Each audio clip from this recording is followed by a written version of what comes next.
Okay जी, आ जाओ। तो कौन रीड करेगा? शाबान, रीड करोगे क्वेश्चन प्लीज?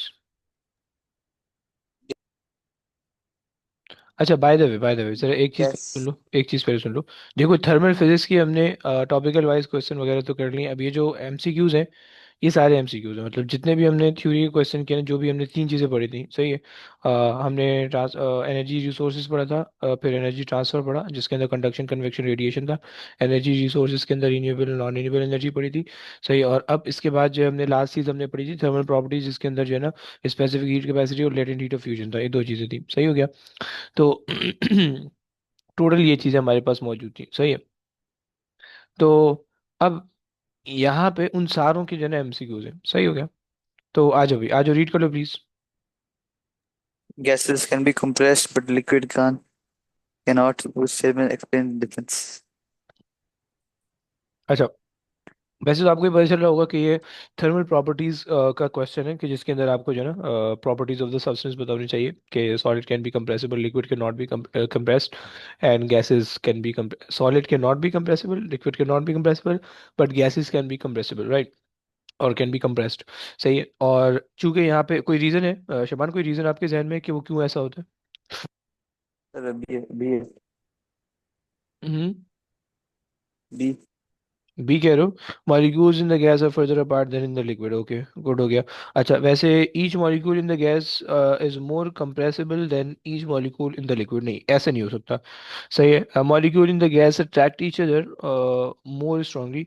गैसेस के जो मॉलिक्यूल्स होते हैं वो बहुत ज़्यादा फार अपार्ट होते हैं, तो उनकी अट्रैक्शन कम होनी चाहिए, सही। Molecule in the gas more more move more slowly than molecule in liquid. Molecule of gas वो तेज मूव कर रहे होते हैं लिक्विड से, राइट। तो ये आपके पास है, ओके जी। आज अब्दुल्ला, रीड कर लोगे प्लीज नेक्स्ट क्वेश्चन?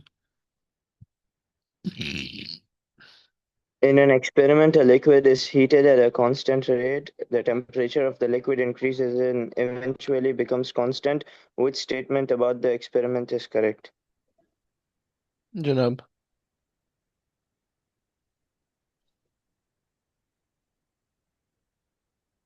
क्या कहते हो? Sir, B. अच्छा जी, boiling occur throughout the liquid but, okay, but only at a constant temperature, okay. और boiling occur at a constant temperature but only on the liquid surface है, नहीं नहीं, तो गलत है। Evaporation occur throughout the liquid at all the temperature. Evaporation occur at the temperature, evaporation occur at the constant temperature and only at the liquid surface. Liquid surface पे तो होती है, बट ये जरूरी नहीं है कि कांस्टेंट टेम्परेचर पे हो, टेम्परेचर चेंज भी हो सकता है, बट ये सब कांस्टेंट टेम्परेचर ले रहे होते हैं, फाइन। तो ओके, गुड हो गया। बी आप बता रहे हो, आगे चलते हैं। Zainab, can you please read the question?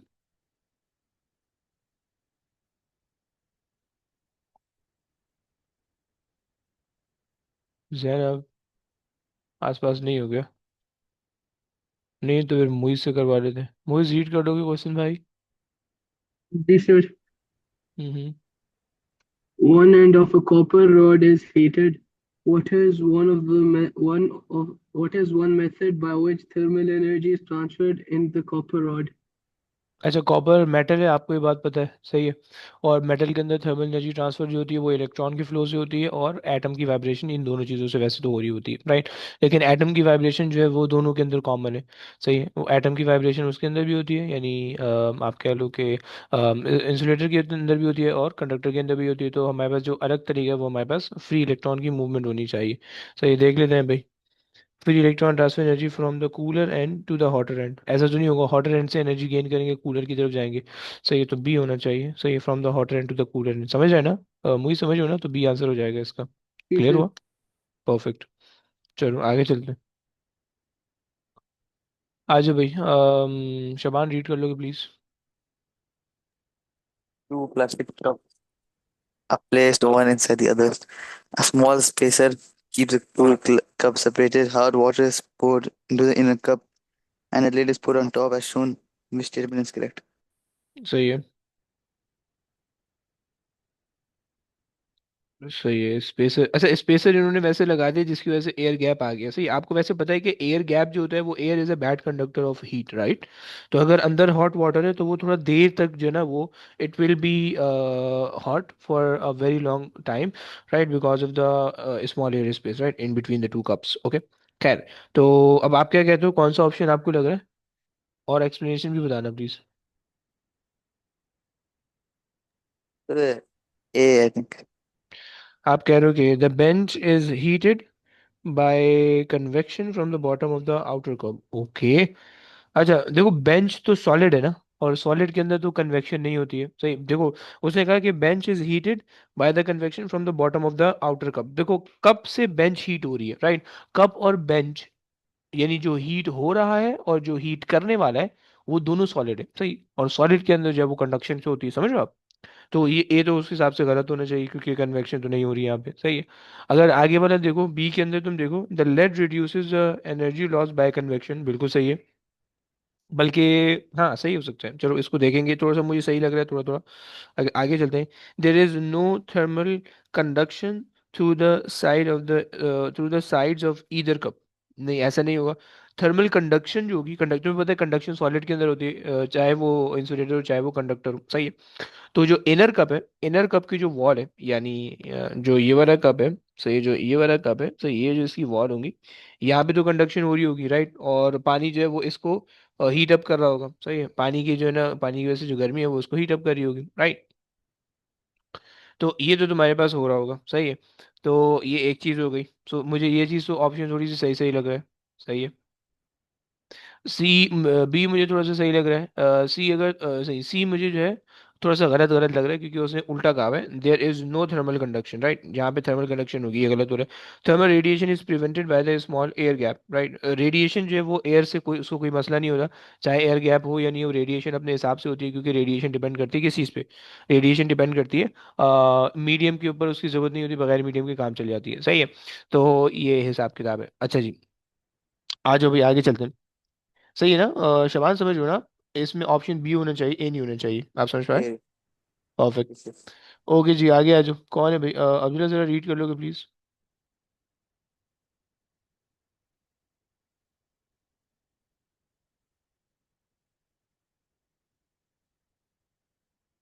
Abdullah कहाँ हो? Which statement describes what happens as ice at 0 degrees Celsius starts to melt to become water? जनाब। अच्छा वैसे तुम्हें ये बात Yeah, तो पता होनी चाहिए ना, एक सेकंड, yeah, एक सेकंड, yes, मुझे sir. एक जहन में, मेरे एक जहन में एक बात आ रही है। तुम्हें एक बात ये तो पता होनी चाहिए ना कि जब स्टेट चेंज हो रही होती है, जैसे कि तुम्हें पता है कि वाटर का जो है ना मेल्टिंग पॉइंट जो है वो 0 है, बॉइलिंग पॉइंट 100 है। तो जब किसी भी लिक्विड का या किसी भी स्टेट ऑफ मैटर का बॉइलिंग या मेल्टिंग पॉइंट आता है, यानी स्टेट चेंज वाला पॉइंट होता है, तो वहाँ पे दो स्टेट प्रेजेंट होती हैं। सही है। सही हो गया। कि अगर तुम जैसे तुम वाटर से आइस बना रहे हो या आइस से जैसे मेल्ट हो रहा है, तो 0 डिग्री पे आइस और वाटर दोनों होंगे, ऐसे ही है ना? ये तो पता है ना अब्दुल्ला? पहली बात। जी सर. दूसरी बात ये कि टेम्परेचर कांस्टेंट होता है। सही है, टेम्परेचर जो है ना वो कांस्टेंट रहता है, वो राइज नहीं हो रहा होता। दूसरी बात हो गई। सही है। तीसरी बात कि तुम्हारे पास जो है वो बॉन्ड ब्रेक होते हैं या बॉन्ड फॉर्म होते हैं, राइट? इस वजह से टेम्परेचर राइज नहीं होता क्योंकि बॉन्ड फॉर्मेशन के अंदर चला जाता है। खैर, तो अच्छा जी, अब आज अब जरा देख लेते हैं कि क्या हिसाब किताब है इसमें, कौन सा तुम्हें लग रहा है? Sir, A. ओके, आप कह रहे हो A, energy is absorbed and the temperature remain constant. सही है, वो मेल्ट हो रहा है तो इसका मतलब है कि जो एक्स्ट्रा एनर्जी होगी, हाँ सही, एक्स्ट्रा एनर्जी एब्जॉर्ब हो रही होगी। सही, energy absorb in the temperature rises. Energy जब एब्जॉर्ब होती है तो टेम्परेचर राइज नहीं हो सकता है। Energy is release in the temperature, हाँ हाँ हाँ, and the temperature remain constant. अच्छा वैसे आप ये नहीं कह सकते, लेकिन चलो फाइन, चलो सही, ए हो गया। ओके, आ जाओ भाई, आगे आ जाओ। कौन रीड करेगा? वो रीड करेगा, मुइज रीड करेगा। जैनब रीड ही नहीं कर दिया। जैब तुम प्लीज फिर देखती रहना क्वेश्चन, अगर रीड करने का मन नहीं, कोई टेंशन नहीं है, बट देखती रहना। ओके, आ जाओ भाई, मुझे रीड कर लो। Which statement about evaporation is correct? Okay जी। एवेपोरेशन, क्या कहोगे? कोई आइडिया?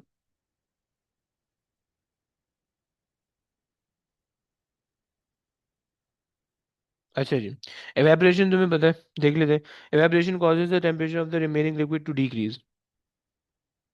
अच्छा ओके, क्योंकि तुम्हें पता है एवेपोरेशन के अंदर जो हॉट जो वो होता है, यानी जो एनर्जेटिक मॉलिक्यूल होते हैं वो तो लीव कर जाते हैं, तो उसकी वजह से जो है ना लेस एनर्जेटिक मॉलिक्यूल बच जाते हैं, और जो है ना तुम्हारा फिर टेम्परेचर फॉल होने लगता है। तो एक बात तो ये हो गई, सही हो गया।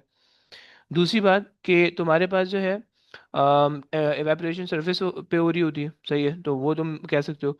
तीसरी बात ये है कि एवेपोरेशन जो है वो तुम्हारे पास वो जो है वो थ्रू आउट द लिक्विड नहीं हो रही, मेनली सरफेस पे होती है, सरफेस एरिया पे डिपेंड करती है, सही है, टेम्परेचर पे डिपेंड करती है, वगैरह वगैरह, सही। तो एक तो इन्होंने बात की हुई कि evaporation causes the temperature of the remaining to decrease, सही है, ये चीज़ मुझे सही लग रही है। evaporation does not occur from a cool liquid near its freezing point। नहीं, ऐसा नहीं हो सकता, एवेपोरेशन हर जगह पे वो होती है, मतलब किसी भी पॉइंट पे एवेपोरेशन हो सकती है, उसका टेम्परेचर से कोई वो नहीं है, अगर कम टेम्परेचर है ज़्यादा टेम्परेचर है, doesn't matter, okay. Evaporation does not occur from a dense liquid such as mercury, नहीं, उसके अंदर भी हो सकती है, सही है। हाँ, वो फिर आपको कंडीशन वैसी देनी पड़ेगी, बट जब आपने कंडीशन दे दी है मैंने, जब आपने टेम्परेचर हाई कर दिया तो फिर वो एवेपोरेट हो सकता है। एवेपोरेशन अगर from all part of the liquid, नहीं, मेनली बॉडी सरफेस पे होती है, सही हो गया। आ जाओ भाई, आगे आ जाओ, कौन है अगला बंदा? रीड कर लो शाबान, रीड कर लो अगला question. A beaker contains 0.5 kg of water at a temperature of 3 degrees Celsius. The beaker is heated and the internal energy of the water increases by 21 joules. The specific heat capacity of the water is 4200 joules per kilogram Celsius. What is the temperature of the water after it has been heated? जनाब।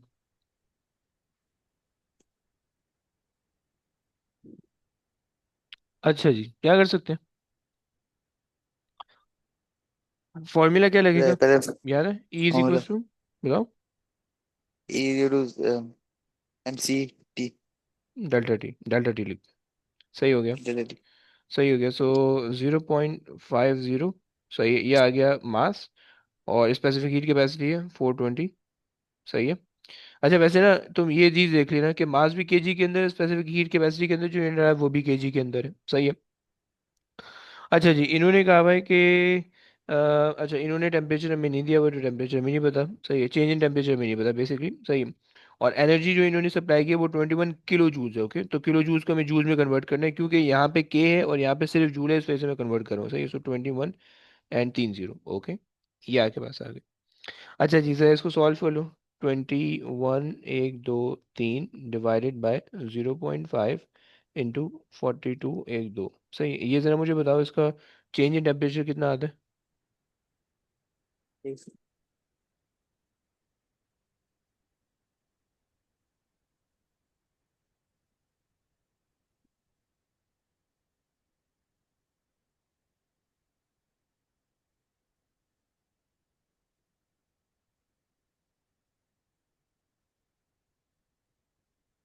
तो 10 10 आ रहा है, जी। Okay, पक्की बात है 10 आ रहा है, हाँ जी जी। सही है।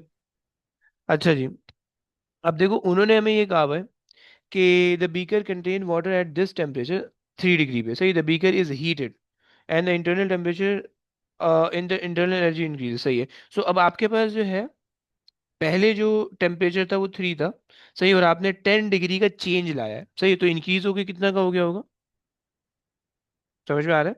10 जी। इंक्रीज होके, देखो 10 का चेंज आया है तो इंक्रीज होके वो 13 का हो गया होगा, समझ रहे हो, समझ पा रहे हो? आपके पास ये फॉर्मूला है कि T2 - T1 is equals to change in temperature, सही है।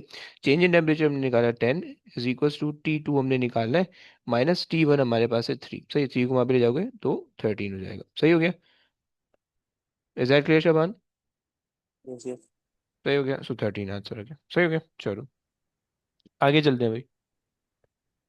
आज भाई ये रीड कर लो, कौन रीड करेगा? अब्दुल्ला रीड कर लो। A substance loses thermal energy to the surroundings at a steady rate. The graph shows how the temperature of the substance changes with time. What could the portion PQ of the graph represent? जनाब,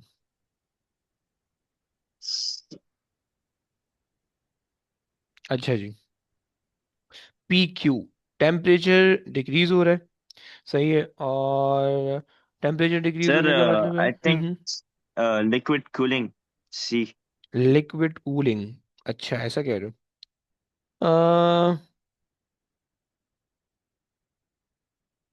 चलो सही हो गया, good है, perfect है। आगे आ जाओ, आगे लेके चलते हैं, इस पे आ जाओ। मुझे जरा ये रीड कर लो क्वेश्चन नंबर 7। हाँ जी। Two otherwise identical cars, one black and one white, are at the same initial temperature. The cars are left in bright sunshine and their temperature increases. During the night, their temperature decreases. Which car shows the greater rate of temperature increase, and which car shows the greater rate of temperature decrease? अच्छा जी, अब आपको ये बात पता है कि temperature increase और temperature decrease जो है वो बॉडी के टेक्सचर पे डिपेंड करते हैं। और जो बॉडी का टेक्सचर होता है, अगर तो वो डल और ब्लैक होता है तो उसमें जो है ज़्यादा इंक्रीज आता है, और अगर वाइट और शाइनी होते हैं तो कम इंक्रीज आता है, सही है। अब हम देख लेते हैं कि क्या हिसाब किताब है, सही है। तो टेम्परेचर इंक्रीज जो होना चाहिए वो ब्लैक के अंदर होना चाहिए, और greater rate of temperature decrease वो वाइट के अंदर होना चाहिए। एक second. Two, one black and one white are bright sunshine, okay. During the night the temperature decreases, सही है। सो जब सनशाइन के अंदर खड़ी करोगे तो ब्लैक वाली गाड़ी का टेम्परेचर ज़्यादा इंक्रीज होगा, क्योंकि वो heat, black is a good conduct, good absorber of heat, right. और जब रात में उसको खड़ी करोगे तो black is a good emitter of heat. तो greater rate of temperature increase वो ब्लैक के अंदर आएगा, और greater rate of temperature decrease वो भी ब्लैक के अंदर आएगा, सही, क्योंकि वो रिफ्लेक्टर ऑफ हीट भी है, गुड इमिटर ऑफ हीट भी है, सही है। लेकिन वाइट जो है वो गुड रिफ्लेक्टर है, सही है, और जिसके अंदर जो भी हीट होगी वो उसको कैप्चर करके रख लेगा, वो बाहर ही नहीं जाने देगा, सही। सो ये तुम्हारे पास हो जाएगा ऑप्शन, ओके। चलो जी, आगे आ जाओ। रीड कर लो भाई। शाबान, रीड कर लो।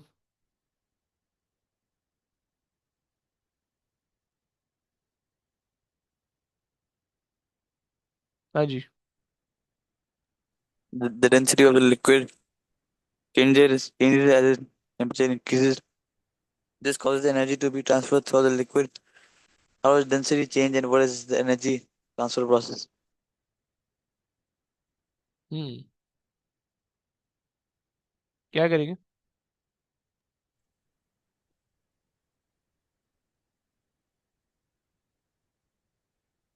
Sir, B, I think.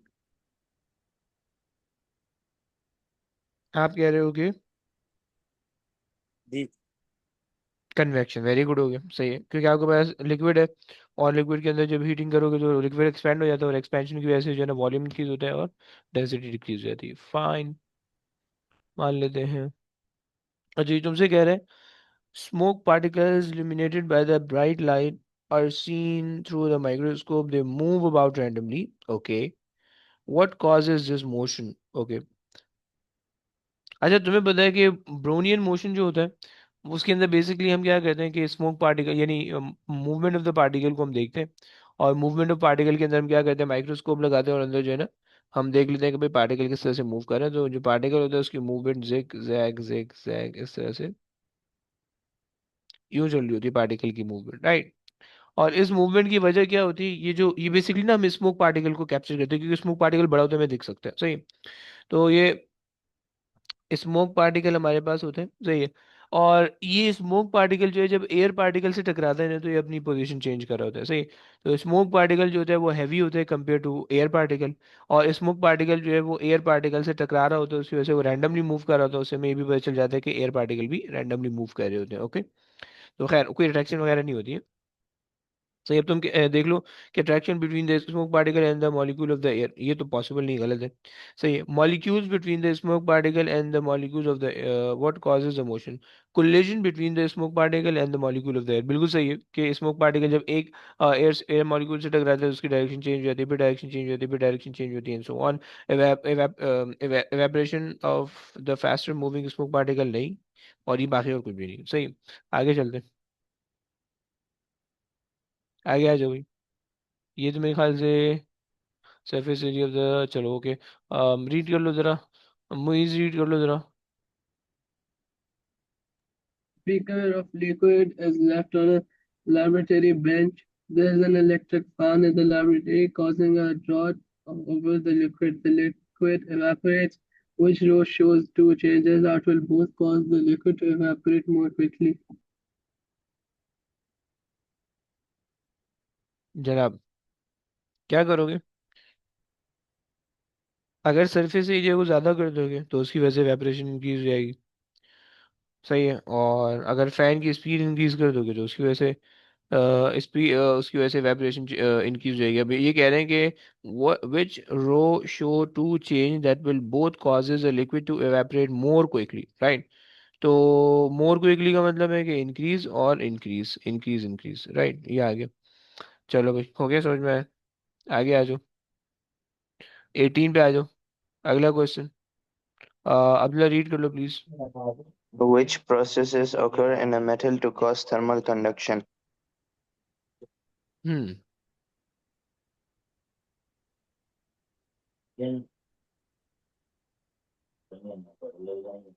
S- Um, Sir, we need all. It's A. We need all. Electron transfer, भाई प्रोटॉन ट्रांसफर कैसे भाई? प्रोटॉन तो मूव ही नहीं हो सकती, ट्रांसफर ही नहीं हो सकते। प्रोटॉन तो कहीं नहीं जा सकते ना, वो तो उसके अंदर होते हैं, समझ लो। नहीं समझ रहे? देखो प्रोटॉन तो कहीं नहीं जा सकता ना, प्रोटॉन तो कहीं मूव नहीं हो सकता, तो प्रोटॉन तो कहीं मूव नहीं होगा, सही है। प्रोटॉन ट्रांसफर तो पॉसिबल नहीं है। लेटिस वाइब्रेशन होती है और इलेक्ट्रॉन ट्रांसफर होता है, तो सी हो जाएगा। समझ पा रहे हो आप? Sir, C. परफेक्ट, सही हो गया। आज आगे चलते हैं। अब ये तुम्हें पता है कि ब्लैक और वाइट जो है वो ये गुड क्वेश्चन है। आज अभी कौन करेगा? शाबान ने कर लिया था, मुइज करेगा। मुइज जरा रीड कर लो please. 5 grams of water at 25 Celsius dropped onto a large block of ice at 0 degrees. The water cools to zero and some of the ice. Assume that all energy lost by the water is gained by the ice. What is the mass of ice that melts? The specific heat capacity of water is 4.2 joules.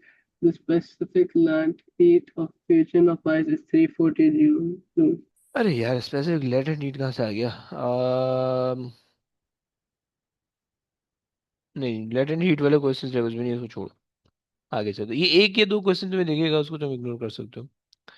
अच्छा, ये तुम्हारे पास है, what causes the random zigzag motion of the Brownian motion of the smoke particle suspended in the air, सही है। ये भी हम करके आ रहे हैं कि air molecule collide with the smoke particle. तुम्हें पता है कि स्मोक पार्टिकल बड़े होते हैं, एयर मॉलिक्यूल छोटे होते हैं, इस वजह से convection current as a hot smoke rises. नहीं नहीं, ऐसा कोई सीन नहीं है। Smoke particle collide with each other नहीं, एयर पार्टिकल बहुत सारे मौजूद होते हैं, इस वजह से smoke particle reacting with the oxygen molecule in the air. No, ऐसा भी नहीं है। चलो, ए हो गया इसका ऑप्शन, सही। आज मुझे ये रीड कर लो please. In an experiment to measure space specific capacity, a block of aluminum is heated and its rise in temperature is measured. The amount of energy gained by the block is E. The mass of the block is M. The rise of the temperature of the block is delta T. Which expression gives the specific heat capacity of aluminum? C. सी कह रहे हो? क्या formula क्या होता है, पहले formula तो बताओ। So E equals MC delta T. ओए होए, M C delta T, very good, हो गया।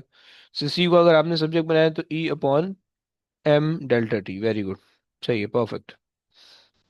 चलो जी, आगे चलते हैं। ये हो गया, ओके। अच्छा जी, हम बहुत दफ़ा कर चुके हैं। ये रीड कर लो शाबान, वैसे ही भी हो जाएगा अब आराम से। Student suggests some uses for the containers made from good thermal conductors and for containers made from poor conductors. In which row are both suggested uses correct? हम्म।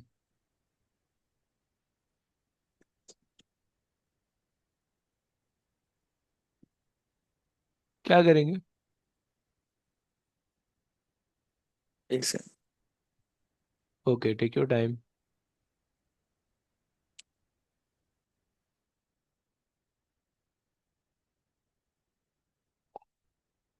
हम्म।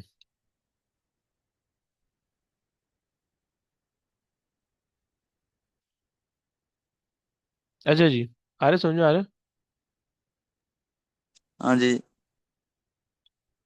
देखो, वैसे तो आपको ये पता होना चाहिए कि जो अच्छा कंडक्टर होता है वो बाहर की एनर्जी को एब्जॉर्ब कर लेगा अगर बाहर हॉट है, और अपनी एनर्जी रिलीज करेगा अगर अंदर अंदर हॉट है, राइट। सो अगर तुम उसके अंदर ठंडा पानी रखोगे, if you put cold water in a good thermal conductor, so it will start absorbing heat from outside, and it will try to lower the temperature of the water inside, okay, or whatever the content it will be, okay। पहला काम कि good thermal conductor will decrease the temperature, sorry will increase the temperature of cold water, क्योंकि cold water है तो उसका temperature पहले से कम है, तो उसको गर्म करेगा, गर्म करने का मतलब टेम्परेचर राइज होगा, सही है। एंड पुअर थर्मल कंडक्टर का क्या मतलब है कि if you pour water inside it, so it will be hot for a very long time, और it will be like in that same state for a very long time, right. बस ये दो concept है। अब तुम देख रहे हो कि transfer keep a cold liquid at a low temperature, ये तो गलत हो जाएगा। कीप तो नहीं करेगा, क्योंकि जो है ना, ये तो कंडक्टर अगर इंसुलेटर होता है, यू कैन से दैट कि it will keep a cold liquid at a very low temperature, क्योंकि it won't let the outside heat to flow in. Okay, तो ये गलत हो जाएगा। Keep a hot liquid, again keep नहीं कर सकता, क्यों होल्ड नहीं कर सकता टेम्परेचर को, क्योंकि कंडक्टर जल्दी जल्दी हीट ट्रांसफर कर देता है, सही। So transfer the thermal energy quickly from a hot liquid, transfer the thermal energy quickly to the cold liquid, right। ये हो सकता है कि ट्रांसफर कर सकते हैं, क्योंकि थर्मल कंडक्टर है, तो यहाँ से एक एक एंड से एनर्जी रिसीव करेगा, दूसरे एंड पे एनर्जी ट्रांसफर कर देगा, this is possible, okay. And thermal energy liquid to a cold liquid, right, तो D is a possible option, सही है। And keep a liquid hot at a high temperature, right. ये तुम्हारे पास समझ में आ रहा है, सही है। शिवान, समझ लो। जी जी। चलो, वेरी गुड हो गया। अब देखो, आई थिंक कि तुम्हें ये क्वेश्चन के पैटर्न समझ में आ रहे होंगे। अम्म तो बस 5 मिनट और क्वेश्चन करते हैं, फिर उसके बाद बैंड करूंगा। मैं बहुत ज्यादा क्वेश्चन इसलिए नहीं करवा रहा हूँ क्योंकि सारे एक जैसे क्वेश्चन है। थोड़े से तुम करना तो तुम्हें ये क्वेश्चन समझ में आ जाएंगे, सही है। इसके अलावा और ज्यादा इसके अंदर कोई मुश्किल चीज नहीं है। तो ऐसी ऐसी बात है, सही है। आज भाई रीड कर लो, अब्दुल्ला रीड कर लोगे प्लीज।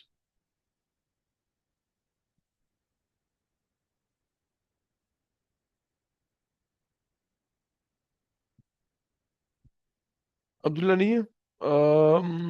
ओके, मोहित आप रीड कर लो। Case of melting ice at 4 degrees Celsius and a beaker of boiling water are both in a laboratory. The laboratory is 20 degrees. What is happening to the temperature of the melting ice and what is happening to the temperature of the boiling water? हम्म। क्या करेंगे?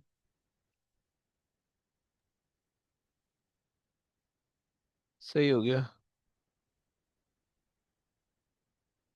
20 degree में boiling water है।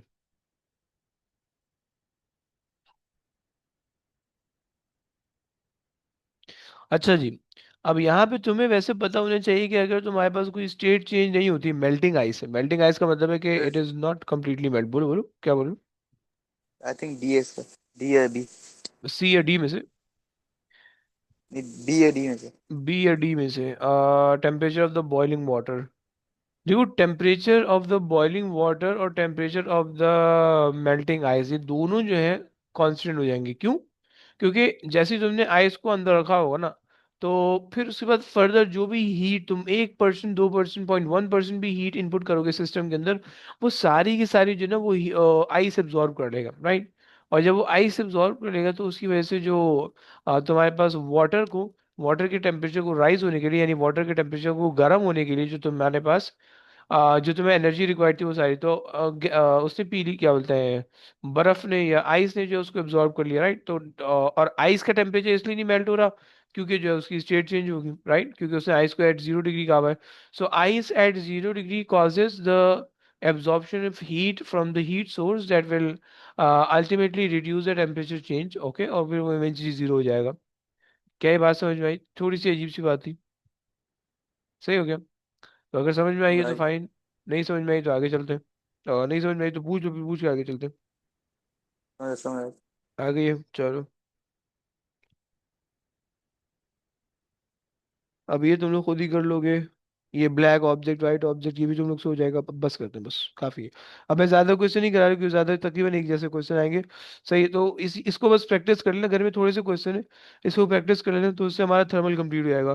फिर एक अभी हमारी एक class miss भी हुई है, तो उस क्लास के अंदर ना मैं कोशिश करूंगा, मैं प्लान कर लूंगा किसी एक दिन क्लास में तुम लोग से डिस्कस कर लूंगा, और उस क्लास में जो है ना फिर हम देखते हैं कि क्या करेंगे। सही हो गया?